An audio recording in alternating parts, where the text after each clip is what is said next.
Welcome. If you're a woman who has a sense that there's more out there for you, you're in the right place.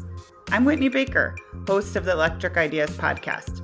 Somewhere along the line of work and kids, life carried on, but I lost track of my truth. I'm on a reflective journey, and that's what this podcast is all about. Each week, I interview a woman who is lighting her own path and offering others hope. Before our conversation ends, we'll share a reflective question for you to explore. Sometimes all we need is a jolt, a fresh idea, an aha moment that connects us to a sense of possibility. This, my friends, is what I call an electric idea. Welcome back to Electric Ideas. I'm your host, Whitney Baker. Today's summer replay is a deeply insightful conversation with body-centered, holistic coach Alison Rothman, who joins me with more than 25 years of experience in somatic healing arts. This episode has stuck with me because I know through working with my own clients that many women are just white knuckling it through and kind of pinballing from one thing to another and often feeling disconnected from themselves. Alison's reminders about the innate wisdom of our bodies and how we can stay connected to them feel super supportive to me. And I love all of her personal shares about the way she integrates this embodiment work in her own day-to-day, even when times are tough.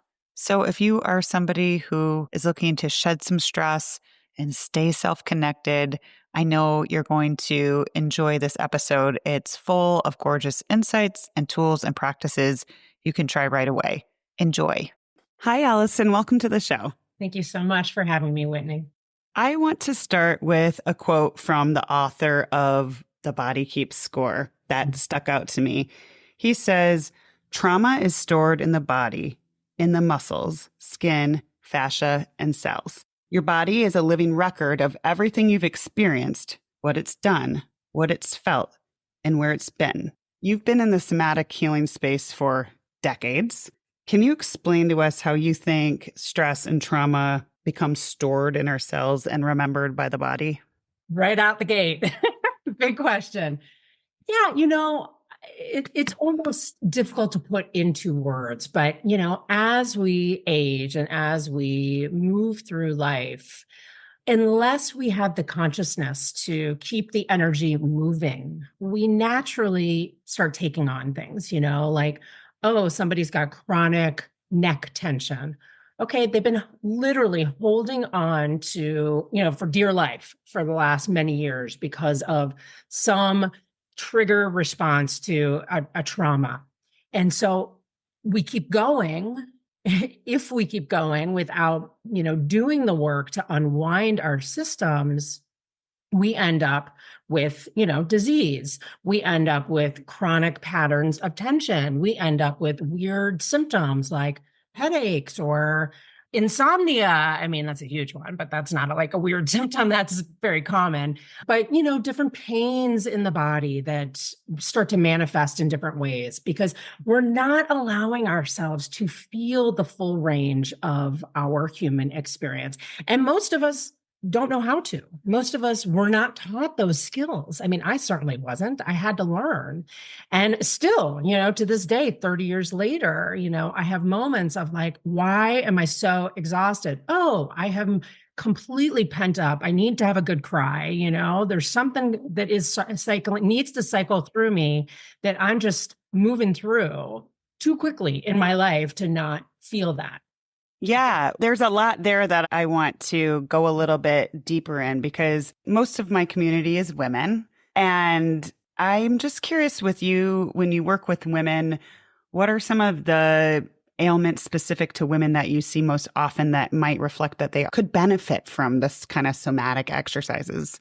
Insomnia, headaches, hormonal issues, which I am 50. I'm going to be 50 by the time this comes out. And menopause is a whole other thing. And I think it would be good to talk about the perimenopausal symptoms so that women actually understand, because this conversation does not happen. We are taught that we go into menopause and we just stop bleeding, but there's a whole host of things that are happening. So anger, suppressed anger coming out, the impatience with children, like physical exhaustion, depression, anxiety. I mean, all of that, they're all masking stuff that's underneath the surface, that is a disconnect from our bodies to one degree or another. You brought up, that brings up a lot. I Yes. want to talk about perimenopause because I think it's really uncomfortable for a lot of women. I don't think it's a place where women feel empowered. I think that there's a huge knowledge gap just because of the discomfort for a lot of women in this topic. This might be naive, but I kind of view perimenopause and somatic healing as interconnected because of the different changes that occur to us, both emotionally, but also like in our body. Can you just tell us like how it was for you to go through perimenopause and techniques that you maybe wish all women had, body-based techniques to kind of support us during this sometimes up to 10 years, if I'm right, transition? Yes. And it can be longer. I say I am menopausal at 50, but they say, some women start to experience perimenopause as early as 35, and it can go on through your 50s into your 60s. So it's really important to pay attention. And, the first thing that popped up for me when you asked that was, don't try to push through. When you need rest, when you feel like you have hit your max and emotions are just bubbling, find some time, even if it's stepping into the bathroom, to really honor whatever is coming up for you. There are obviously, like, as we change emotionally, hormonally, our bodies physically change too. And it's not just the conversation that most women are talking about, the weight gain and I don't even know what else they're talking about, but that's the main thing, like the weight gain, But if we can shift our perspective around, that's actually not the main symptom here. The main symptom is just that our bodies are changing and we have to learn how to evolve with them, how to meet them, and not push through whatever is surfacing for us. So there's definitely, I'm a huge proponent of meditation. And I don't know if you have gone into that in depth on your one of your episodes, or probably many of your episodes, but meditation to me is the guiding light. It is the opportunity to get ourselves anchored as we progress through all these different phases of life. But a lot of this is new terrain. Our relationships change. The way that we meet our lives change. Our priorities change. Our energy levels change. Last week, the week before I bleed, now I know I'm like wiped. I was like, I'm in my office. I had a break. I was like, okay, I'm going to get all this stuff done. I'm like, nope, actually, I'm going to close my eyes for 20 minutes. I did that like 3 times in one day because I needed it. And it helped my body to rest. And I feel like the weight gain happens when we're pushing through. We're trying to just keep doing what we've always done, but you can't, because we have to evolve as the hormones evolve in us. Does that make sense? That makes a lot of sense. And I feel like it's just almost the term attunement is coming to mind for me, because it's a little bit of a self-betrayal when we expect our bodies to do things that they've always done when they're changing. And when I feel like this pushing through is so common and expected. I talk a lot about women wearing like busy as a badge of honor. And I'm just done with that. I feel like we're killing ourselves for no reason, and we're really disconnected from our bodies with that kind of sentiment. Yeah. I want to circle back because, a lot of this conversation comes down to kind of what I feel like is the body recording what the mind maybe traverses or doesn't process. And I think that it's changed, but in past generations of women, I don't think there was enough talk about anxiety and shame and some of these trickier emotions that come up. And I think we're taught to push them down, not talk about them, escape, numb.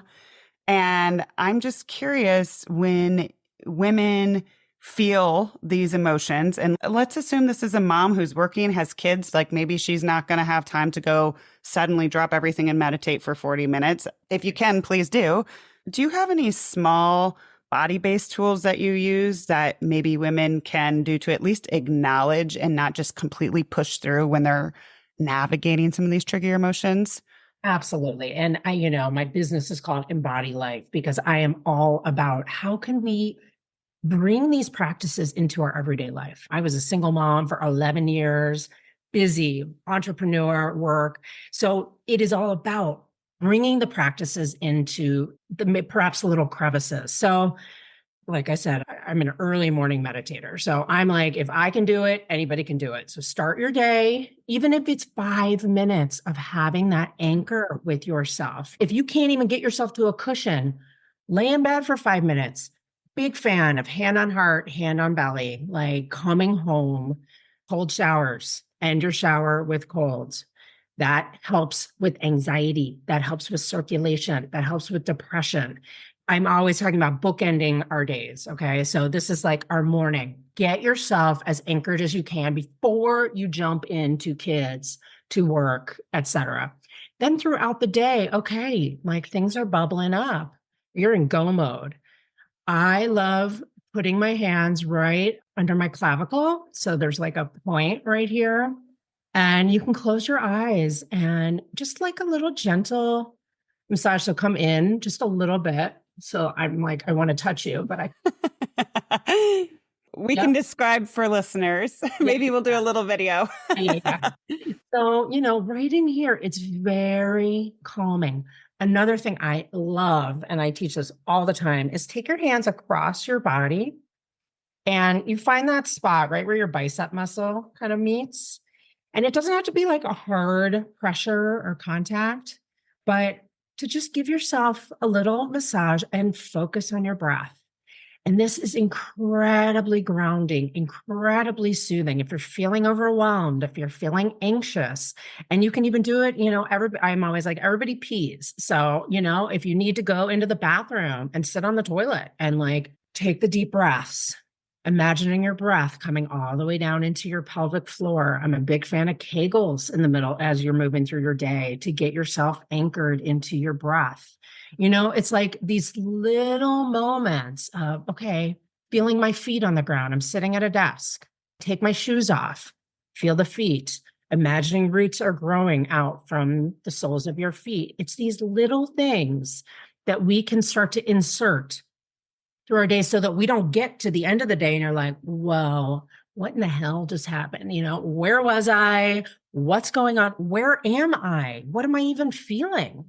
So it Mhm. just slows things down and keeps you embodied as you move through the busyness or just the denseness of your days.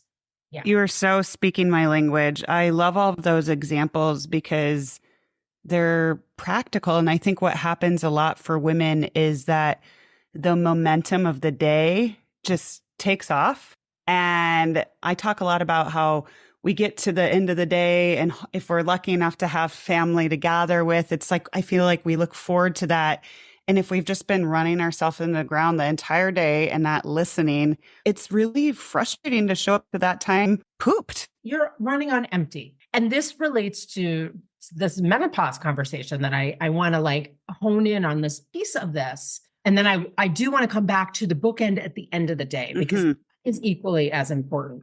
And I think, especially, I don't want to generalize, but women in their 30s, and I would even say 40s, we're just like, yeah, like we're doing we got younger kids and a lot of people are working or parenting or, it's a busy time and it's an exciting time, but it can be incredibly exhausting. And so there is a lot of that pushing through. And let me say that the pushing through greatly affects the menopausal years. So we actually have this opportunity during this time to really reset our systems so that we are so in tune with our bodies that we don't get to that point and we're like, oh my God, like everything's like broken down. And I work with a lot of women who are in their 50s. They're like, I wish I'd taken better care of myself when I was younger, because you get to that point and you're like shriveled up and your emotions are just all over the place. So if we can kind of rein it in the earlier years, I feel like it sets us up for a smoother transition into menopause. Hey, it's Whitney Baker, founder of Electric Ideas, popping in. If this conversation is resonating with you, you're someone who wants to start her day anchored and self-connected before going and giving. And from working with so many women who are straddling every different kind of divide between managing homes and careers and lives, building new habits and routines can be tricky because sometimes we're just plain exhausted and we don't feel like figuring something out for ourselves, so we don't begin. If this is you, I want you to know that my self-guided 5-day reset program called 5 Days to Less Stress, More Satisfaction is available for you for just $37. It features 5 themed days of bespoke guided meditations and questions for reflections that you can do right when you wake up in order to start your day in a slower, intentional, self-nourishing manner. If you happen to be hitting that slightly foggy in the mind, what day is it, summer heat moment, this is a perfect reset. It's a chance to reconnect with yourself. You can find the link below in the show notes, or if you have any questions about it, you can simply message me on Instagram at @WhitneyWoman. Okay, back to the show. Yes, that lands completely. I think there's a little bit of a victim mode. Sometimes I feel like women are just complaining. And I would rather think about it like, how can I traverse this time period that can be challenging? I'm not acknowledging the challenges, but how can I really support myself through this transition? And empower yourself. How can we empower ourselves? This is part of being a woman. And yes, it's a blessing and a curse, of course. Like, we have a lot that we're working with, as if it is not enough to give birth to children, and be the one who's pregnant and all the things. And then we have all these different phases. But rather than collapsing of oh my God, I feel like shit, and believe me, I'm not making light of this at all. I have certainly had moments as my body is shifting of oh my, it's like a grief of I wish I could still do what I used to do. I wish I had the energy that I used to have, or my knee is constantly hurting now, whereas it didn't used to, and then I have to snap myself out of it and be like, okay, what can I do? How can I work with the limitations, quote unquote, that I am experiencing at this time? How can I meet myself and really take good care of myself so that this next chapter of life can actually be, feel empowering, can feel exciting, can feel like I'm actually wiser now. I'm transitioning into, there's more gray hairs popping up and more wrinkles on my face. And let's embrace it and celebrate it rather than the kind of fuck, this sucks. Still having the fuck, this sucks moments, but you know what I'm saying. I know exactly what you're saying. I know that we're covering a lot of deep territory, but you brought up grief, and I want to go there because I think we're at a certain age where sadly it's a emotion a lot more women are going through. And I think some women were brought up either in households or generations where it was almost the let's not cry, hold it all in, be strong, these messages, or hold it together for your kids, which is another whole cycle. And I'm just curious, whether it be grief for losing a loved one or grief for a younger version of ourselves or a relationship that we lost, do you have any recommendations for how women can reframe their relationship with grief and processing grief and accepting grief over time? Well, I'm a big fan of, we have to feel it to heal it. We have to go into the sadness and the grief in order for it to transform. And the more that we suppress, the deeper it embeds in our cells, in our tissues, and it will cause a whole host of issues, right? So again, it's any embodiment practice that we can do to help provide the platform and space for the feelings to surface. So meditation, I'm a huge fan of writing, and not necessarily in a nice, neat journal that you feel like you got to write really well in, but I get the cheap spiral notebooks, and I do morning pages.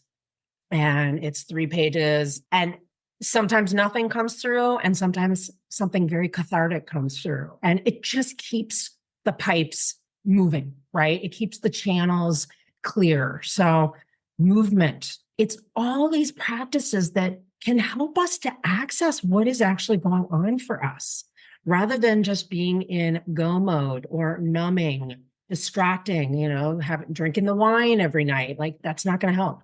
It's just not going to help.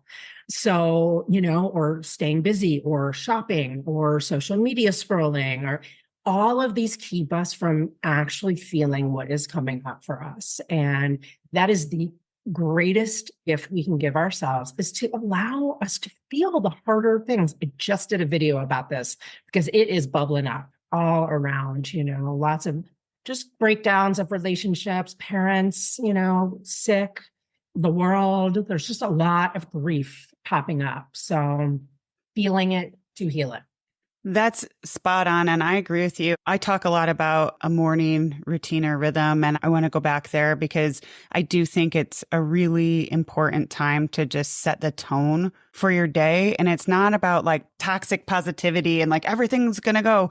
For me, it's more about pouring into myself so that my baseline, I have capacity to navigate anything that comes up with a little bit more space and grace, because we all know at this age, there's probably going to be something that comes up. I just wanted to say, I think finding something to do in the morning that feels good for you is the best starting point, I believe. I think a lot of women, I feel like, get analysis paralysis. Like, I'm supposed to have this morning routine now. And it's like work out 30 minutes and then I'm doing my green juice. It's just like, I always say 5 minutes just of quiet. I meditate every morning, but find something that feels anchoring and nourishing for you. Start with 5 minutes. Do you agree? Absolutely. Anything that you can do. And that's where it's like, I totally agree with you. They have to have the perfect space to go down to before they can meditate, or I have to have enough sleep, but I need to sleep more. No, you need to start exactly where you are. And if that means, and that's why I said, if that means you wake up 5 minutes earlier and you're just laying in bed and breathing before you look at your phone, before you're engaging with your kids or your partner, yes.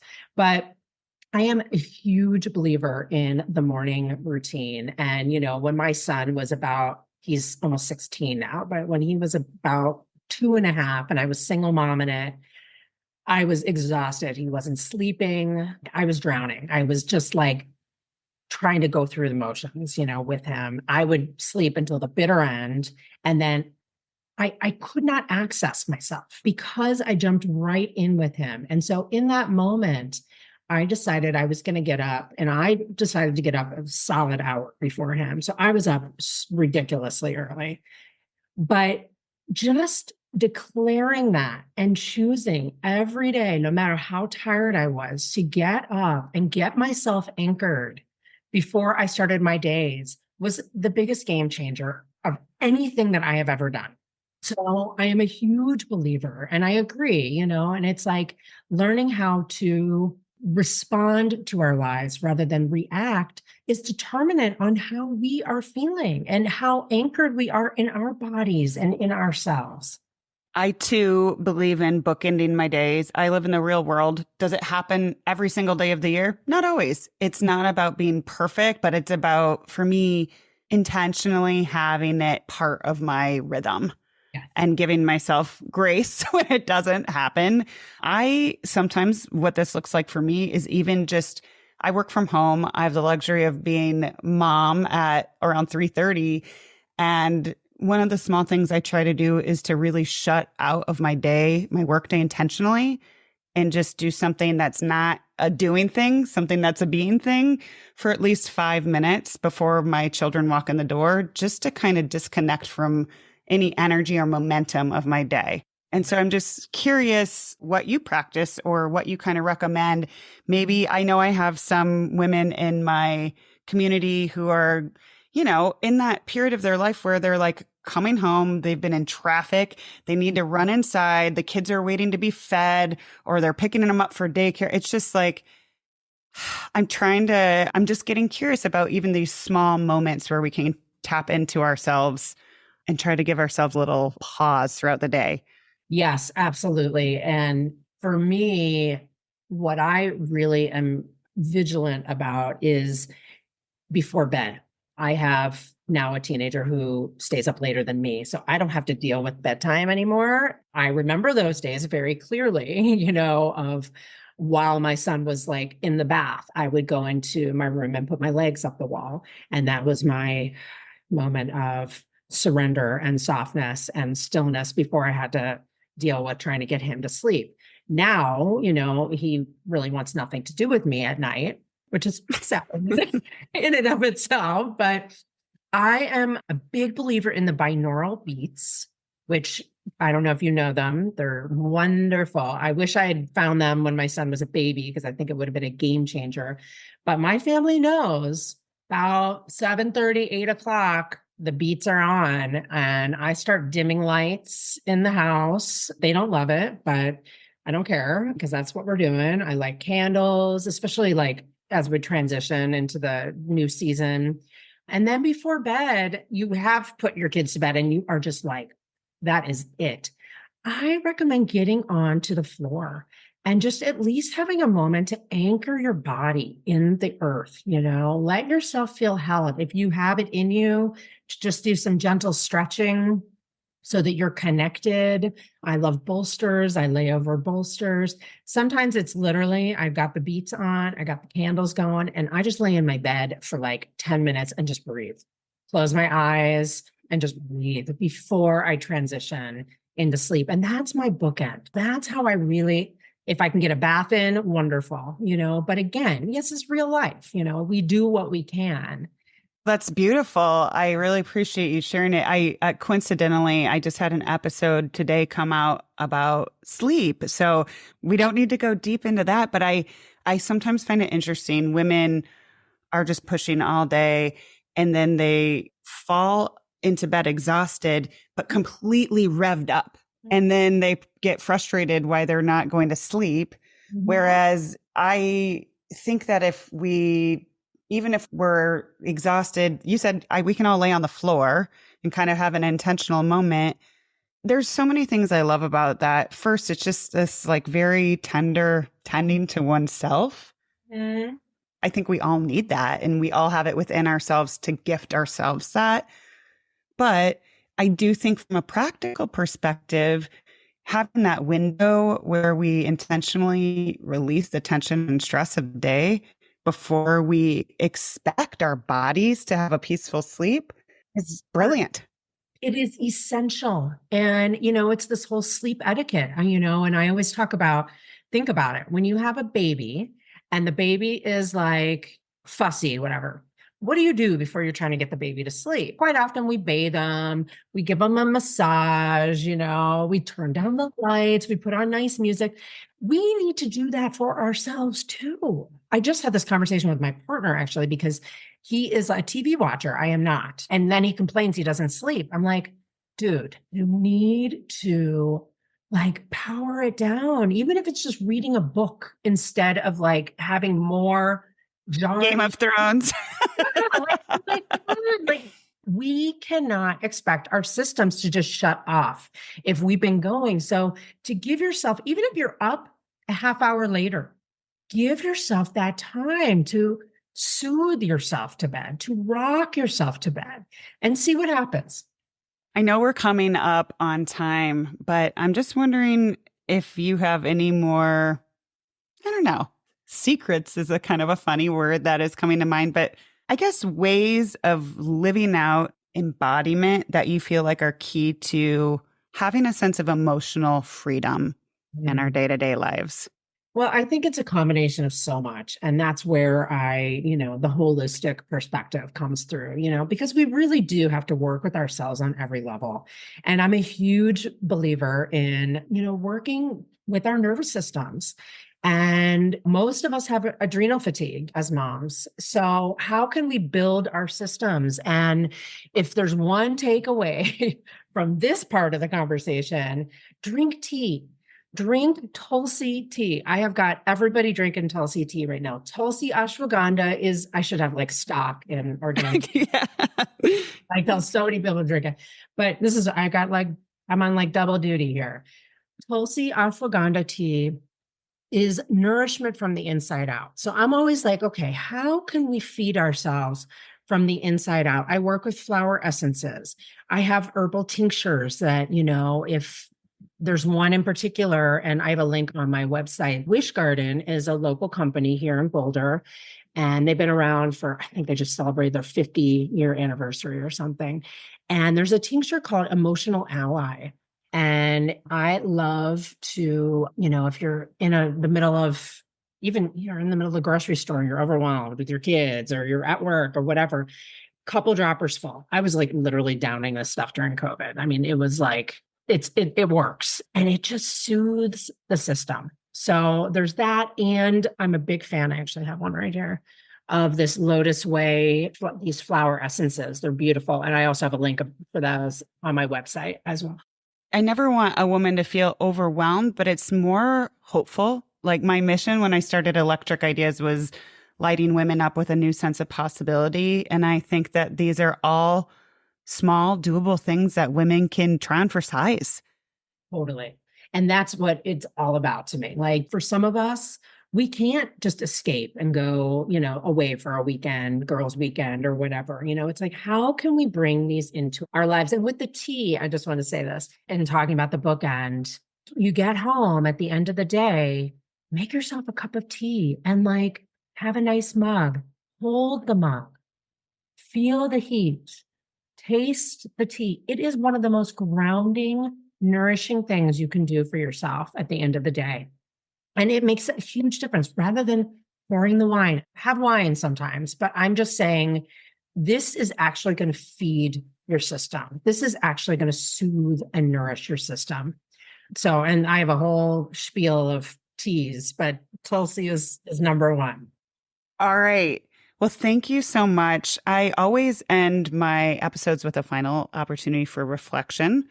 So I guess in this area of body-centered, holistic living, what's one question women could be asking themselves more? What do I need? What do I need? I think it's as simple as that. What does my body need? What does my heart need? What does my soul need? And to me, so much wisdom comes through when we just take the time to ask ourselves this. Beautiful. Alison, this was such a wonderful conversation. I know my community will want to follow you for more. So can you share where we can find you? Yeah, but I just want to say what a gift you're offering, truly, Whitney. Like this is much needed. And so I really honor your mission. Yeah. Thank you. So my website is embodymylife.com. And I run retreats. I run a virtual women's circle, in-person women's circle. I do a dance thing. If you're local, happy to be local Boulder, monthly dance and movement practice. I'm also pretty active on Instagram, and that is at embody_life. And I just love connecting. So there's a link on my website to set up a 20-minute little Zoom chat. And, even if you don't want to work with me, but you just want to connect, I feel like it means a lot to me to have the opportunity to do so. So feel free to schedule. That's generous of you. And we always make sure to capture all the details in the show notes too, so people can find the links there. This was so wonderful. Thank you so much for joining me today. I'm so glad you joined me today. If you're looking for more, feel free to connect with me on Instagram at @WhitneyWoman. And if you enjoyed the show, I invite you to support me by leaving a review or sharing it with a friend. Hope you have an inspired day.